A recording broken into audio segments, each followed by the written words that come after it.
नमस्ते दोस्तों, स्वागत है आप सभी का श्रीमती अनुश्री के पॉडकास्ट में। अभी तक आप थंबनेल तो देख चुके होंगे और आज शायद इस टॉपिक को देखकर ही इस पॉडकास्ट को सुनने आए हैं, लोग क्या कहेंगे।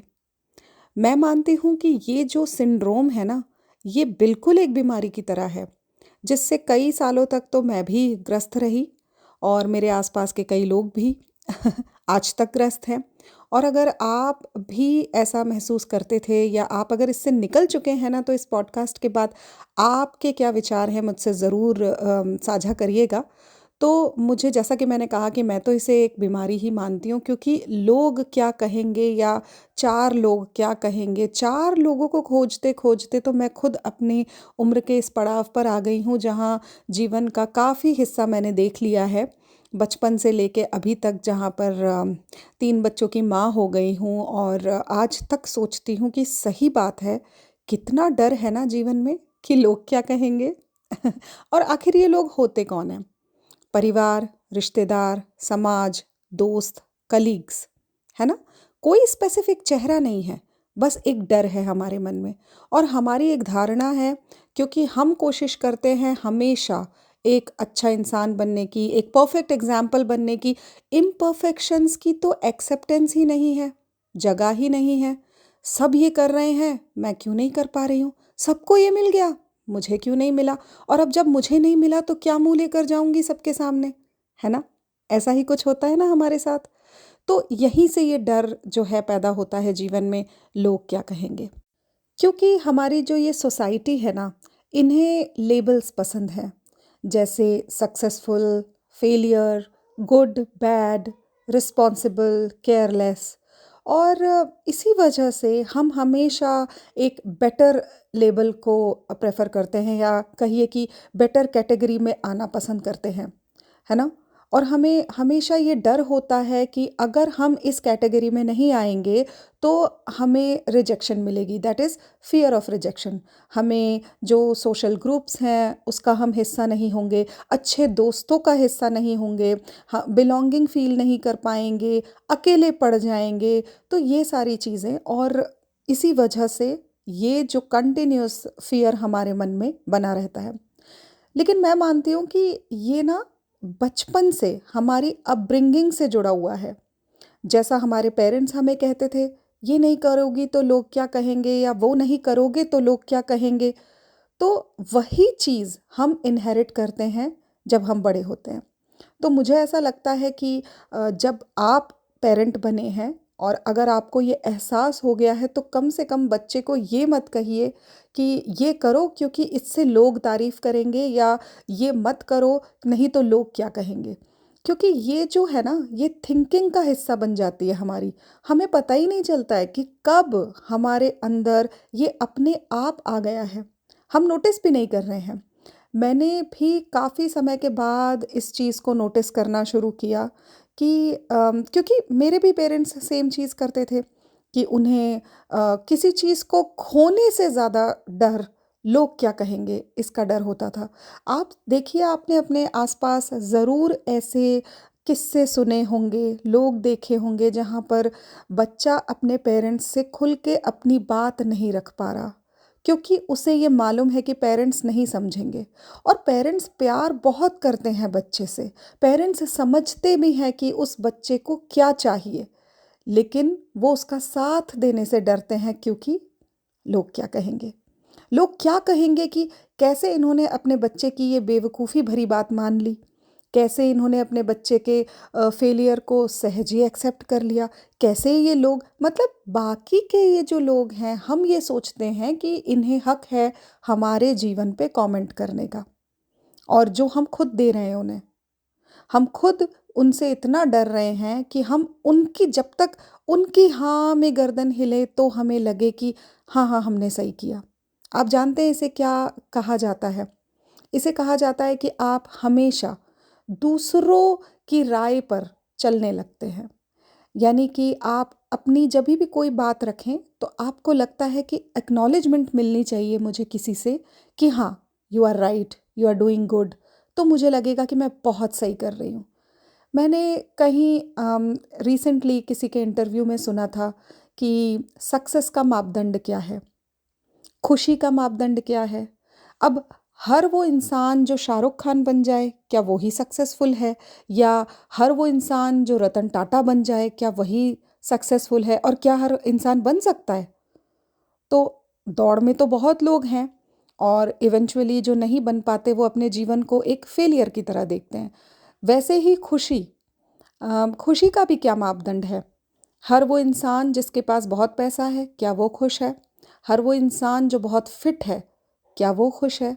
हर वो इंसान जिसके पास परिवार है, क्या वो खुश है? या हर वो इंसान जो अकेले रहना पसंद करता है, वो खुश है?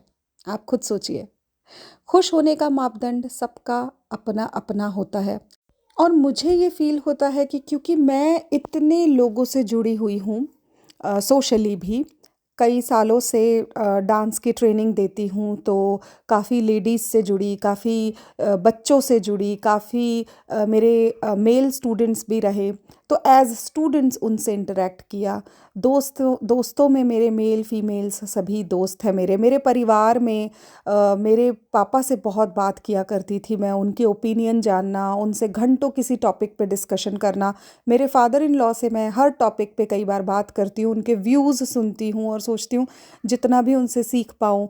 और मेरी बहुत सारी फीमेल फ्रेंड्स हैं यहाँ पर, सोशली काफ़ी जुड़ी हुई हूँ मैं कई कामों से। तो मुझे ऐसा लगता है कि जब मैं इतने लोगों से जुड़ी हूँ तो मेरी ज़िम्मेदारी एक ये बन जाती है कि एटलीस्ट मुझे जो फीलिंग हुई है जीवन के बारे में, और मुझे अगर लगता है कि इस थॉट प्रोसेस से अगर मैं किसी एक की भी मदद कर पाऊँगी, जैसा कि अगर इस पॉडकास्ट को सुनकर आपको ये लगे कि मेरे पास जो है वो बहुत है, तो मेरा जीवन तो सफल है।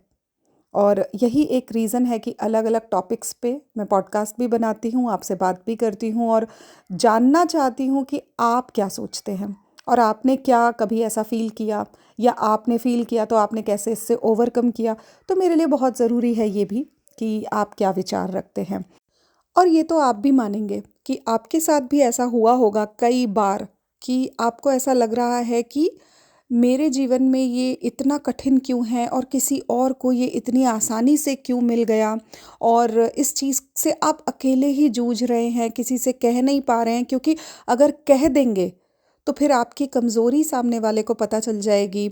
और आप सोचिए आप कितने परेशान हो रहे हैं अकेले में, क्योंकि आपने अपने मन में एक पहाड़ सा बना लिया है कि जैसे ही मैं ये कहूँगी या कहूँगा कि मुझे तो ये बड़ी दिक्कत हो रही है अचीव करने में, तो लोग मुझे जज करना शुरू कर देंगे, और जब वो मुझे जज करेंगे तो मुझे लेस फील होगा। तो ये मैंने भी अपने जीवन में महसूस किया है, जैसा कि अभी हमने पहले भी इस पे बात करी कि एक्सेप्ट ना किया जाने का डर या अकेले पड़ जाने का डर।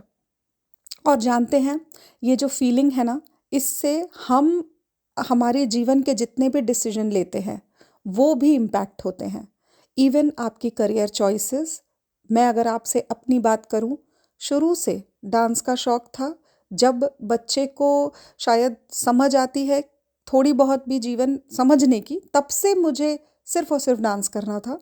पर हाँ, जब मैं बच्ची थी तब ये माहौल नहीं था जो आज है। उतना एक्सपोज़र मैं कहूँगी कि पेरेंट्स को भी नहीं था, तो मैं अपने पेरेंट्स को भी दोषी नहीं ठहराऊँगी। वो मेरे लिए सब कुछ अच्छा चाहते थे, और वो चाहते थे कि मुझे दुनिया में हर खुशी मिले, और वैसे ही लोग मुझे जज ना करें और मैं कहीं सोसाइटी में अलग-थलग ना हो जाऊँ। इस वजह से उन्होंने मेरे पे बहुत सारे रिस्ट्रिक्शंस डाल दिए कि मुझे स्कूल के भी किसी कॉम्पिटिशन में पार्टिसिपेट करने अलाउड नहीं था। जानते हैं क्यों? इसे ज़रा गौर से सुनिएगा, क्योंकि ये मेरे पापा के खुद के शब्द हैं कि इसीलिए अलाउड नहीं था कि उन्हें पता था कि जहाँ पे भी अगर मैं डांस करती तो फर्स्ट ही आती। और आप बिलीव नहीं करेंगे कि जहाँ पे भी मैं परफॉर्म किया करती थी, भीड़ इकट्ठी हो जाया करती थी। छोटी सी जगह से तो हम थे, और उस समय तो सोशल मीडिया भी नहीं होता था। मैं बात कर रही हूँ 90s की। इतना सोशल मीडिया भी नहीं था, तो लोगों को बड़ा ऐसे लगता था कि ये लड़का, और सिर्फ टीवी में देख के हम सीख सीख जाया करते थे कोरियोग्राफी। तो पापा को लगता था कि इसमें कुछ अलग बात है, इसे क्यों इतनी अटेंशन मिल जाती है। उस अटेंशन से उन्हें डर लगता था कि लोग क्या कहेंगे क्योंकि वो अटेंशन उनके हिसाब से सही अटेंशन नहीं थी। तो खैर ये तो एक अलग ही डिस्कशन हो गया है, क्योंकि उस ज़माने में जैसा मैंने कहा एक्सपोज़र भी नहीं था, तो वो समझ नहीं पा रहे थे। बट तो जो पहला पॉइंट मैं आपको बोल रही थी, करियर चॉइस, आपको फ्रीडम ही नहीं मिली। आपको वही करना पड़ा जो आपके घर में बाकियों ने किया।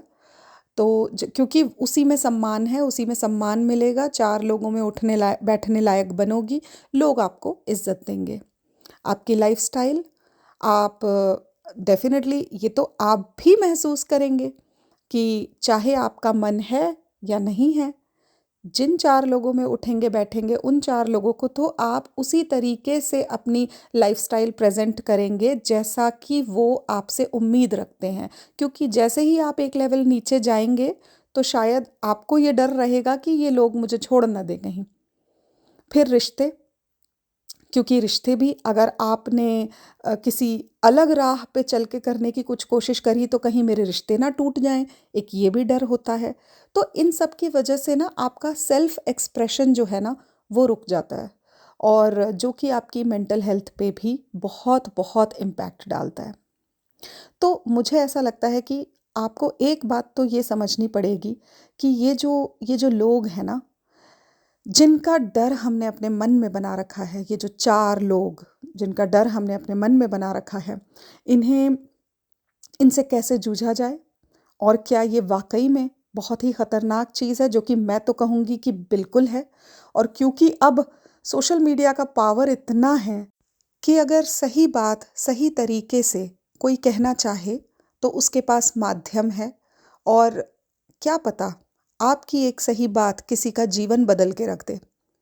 मैं भी ये महसूस करती हूँ और हमेशा सीखती रहती हूँ अपने जीवन में। कई बार मुझे ऐसा लगा कि जहाँ पर मैंने अपनी मेंटल हेल्थ बहुत ख़राब कर ली सिर्फ इसी डर से, और काश कोई मुझे तब समझा देता कि कोई फ़र्क नहीं पड़ता है, आगे बढ़ो, कोई फ़र्क नहीं पड़ता है, जाने दो।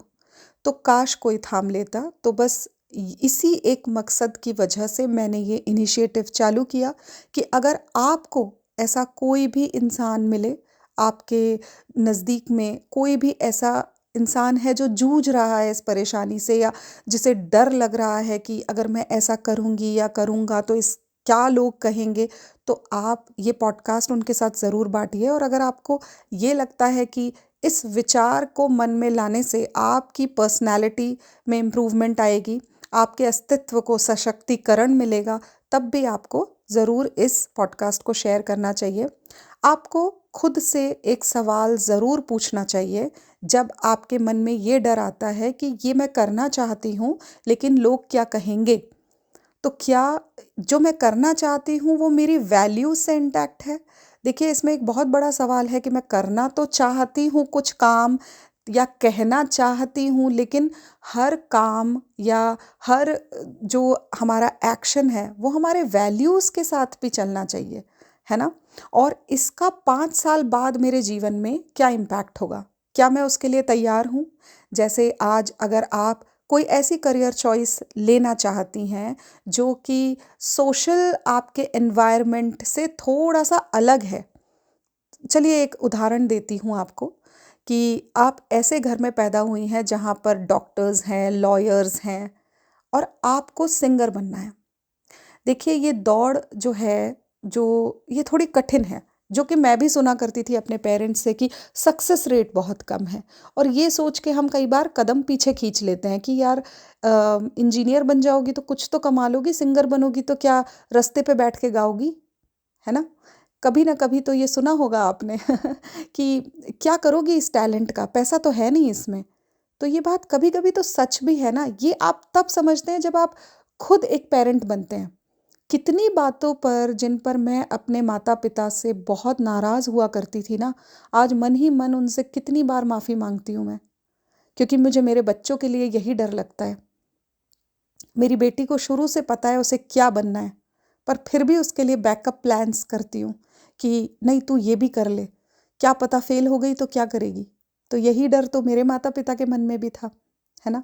हाँ, तो जैसा मैं आपसे कह रही थी कि अगर आप कोई भी डिसीजन लेते हैं जो सोशली जो है थोड़ा हट के है, तो 5 साल बाद उसका क्या इम्पैक्ट होगा और क्या आप उसके लिए तैयार हैं। जिसका उदाहरण मैं आपको दे रही थी कि आप अगर सिंगर बनना चाहती हैं या चाहते हैं, तो हो सकता है कि आपके दोस्त तब तक अपने जीवन में बहुत आगे निकल गए हों, और आजकल तो सोशल मीडिया है, आप उनकी तस्वीरें देख रहे हैं, वो घूमने जा रहे हैं, अपना घर खरीद रहे हैं, अपनी फैमिली के साथ हॉलीडेज़ मना रहे हैं, आप स्टिल स्ट्रगल कर रहे हैं। तो क्या आप इसके लिए तैयार हैं? क्या आप में उतनी ताकत है कि हाँ, मैं तैयार हूँ and I will be happy? तो जैसा कि मैंने इस पॉडकास्ट की शुरुआत में कहा था कि हैप्पीनेस की डेफिनेशन सबकी अलग है। किसी को रोज राजभोग थाली चाहिए, जो और कोई और खिचड़ी खाकर भी खुश है क्योंकि वो अपने मन का काम कर रहा है। तो सबसे पहले खुद को पहचानिए, सबसे पहले खुद से सवाल करिए।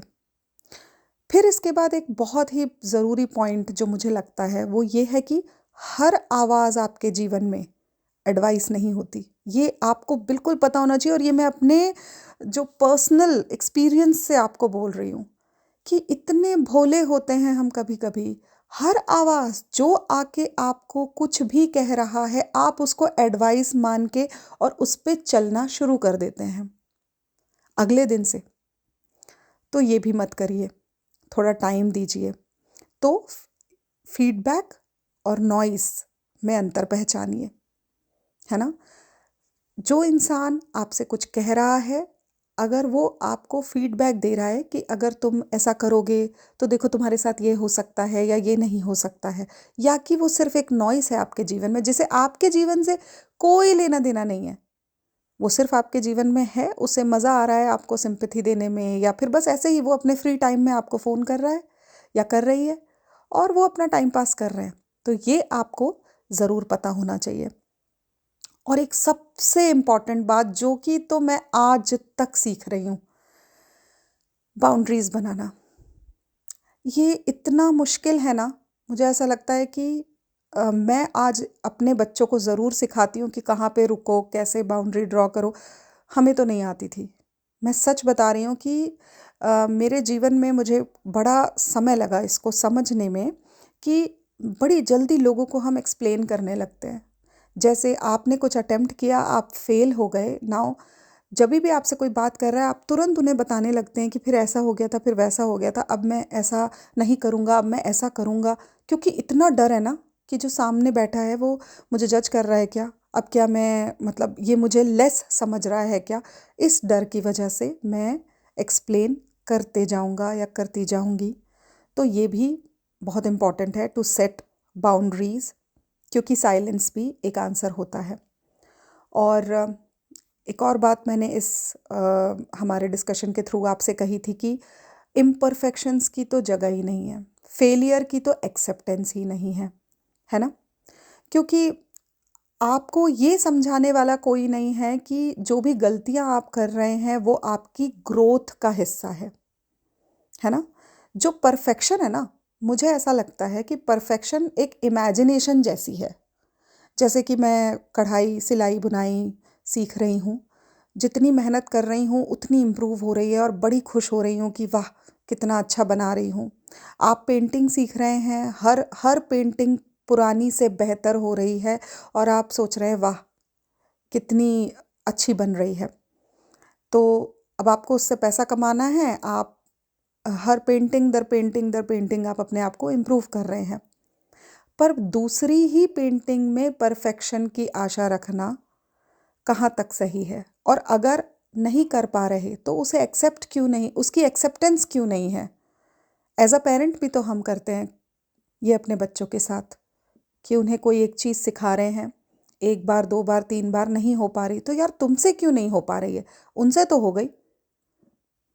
हर इंसान अलग है, इसकी समझ धीरे धीरे आती है जीवन में। और ऐसे ही जब हम एक दूसरे से बात करते हैं, लोगों को सुनते हैं, तो अपने जीवन में छोटे छोटे बदलाव लाते जाते हैं और अपने जीवन को और इम्प्रूव कर लेते हैं। तो मुझे लगता है कि दूसरों से वैलिडेशन लेने के पहले खुद की अप्रूवल बहुत ज़रूरी है कि आप अपने जीवन में क्या चाहते हैं। भरोसा रखिए खुद पर, अपनी वैल्यूज़ से खुद को ना भटकने दें। तो ऐसा कोई काम ना करें जो कि सोशली भले ही दूसरों की सोच से नहीं मिलता जुलता हो, लेकिन वो गलत नहीं होना चाहिए। कोई क्रिमिनल एक्टिविटी नहीं होनी चाहिए, आपकी वैल्यूज़ के ख़िलाफ़ नहीं होना चाहिए। जो वैल्यूज़ आपको आपके पेरेंट्स दे रहे हैं, या आपको जो लगता है कि सोशली जितनी भी लीगल जो चीज़ें होती हैं उनसे अलाइन होना चाहिए। उसके बाद अगर आप अपने जीवन में कोई भी रिस्क लेना चाहते हैं, गो अहेड, एटलीस्ट कोशिश तो करिए। हारेंगे कोई बात नहीं, गलतियां होंगी कोई बात नहीं, है ना। तो मेरा इस पॉडकास्ट के अंत में जो एक छोटा सा सजेशन होगा, जो मैं खुद भी अपने जीवन पर अप्लाई कर रही हूँ। ऐसा नहीं है कि इसमें जितनी भी बातें मैं बोल रही हूँ आपसे वो सिर्फ बोलने के लिए बोल रही हूँ। छोटे छोटे स्टेप्स से शुरू करिए, एक छोटा डिसीजन अपने लिए, और फिर धीरे धीरे धीरे आपका कॉन्फिडेंस बढ़ता जाएगा। आप एक डिसीजन लीजिए अपने लिए कि अगर मुझे ये करना है तो मैं किस तरीके से करूँगी। आप बहुत लोगों से बात करते होंगे, लेकिन उनमें से कोई तो होगा जिनसे आपको लगता है कि हाँ, ये मुझे समझ रहे हैं, या ये जो है मेरा वाकई में अच्छा सोचते हैं। तो सिर्फ उन्हीं से बात करिए। आपको उन 25 लोगों को ना बताने की ज़रूरत है, ना उनसे सुनने की ज़रूरत है, ना कहने की ज़रूरत है। और अगर कोई ना भी है आपके आसपास, तो भी खुद पर भरोसा भी काफ़ी होता है। तो आज का ये पॉडकास्ट मैं इसी थॉट पर एंड करूँगी कि लोग क्या कहेंगे सिंड्रोम से बाहर निकलिए। और अगर आपके आसपास भी कोई है तो उन्हें भी मदद करिए इस सिंड्रोम से बाहर निकलने में, और अपनी लाइफ को एक हेल्दी लाइफस्टाइल में बदलिए। क्योंकि फिज़िकल हेल्थ पे तो बहुत काम हो रहा है आसपास, मेंटल हेल्थ भी उतनी ही ज़रूरी है। और ये जो छोटे छोटे बदलाव हैं हमारे जीवन में, पूरे परिवार को पे इसका इम्पैक्ट नज़र आता है, आपकी पर्सनैलिटी में भी इसका इम्पैक्ट नज़र आता है। और आपको कैसे लगे मेरे थॉट्स, मेरे सजेशंस, मुझे ज़रूर बताइएगा कमेंट करके। मैं बड़ा इंतज़ार करती हूँ कि जो भी मैं ये बोल रही हूँ क्या किसी तक पहुँच रहा है। क्या आप इससे इसके समर्थन में हैं, या फिर आप इससे कुछ अलग सोचते हैं। क्योंकि अल्टीमेटली हम सब एक दूसरे से सीख रहे हैं एज अ सोसाइटी। तो बस जल्दी ही मिलूँगी आपसे अपने अगले पॉडकास्ट में। तब तक अपना बहुत सारा ध्यान रखिए। इस पॉडकास्ट को लाइक करिए, शेयर करिए, मेरे चैनल को सब्सक्राइब करिए। मिलूँगी आपसे जल्दी ही। Bye bye.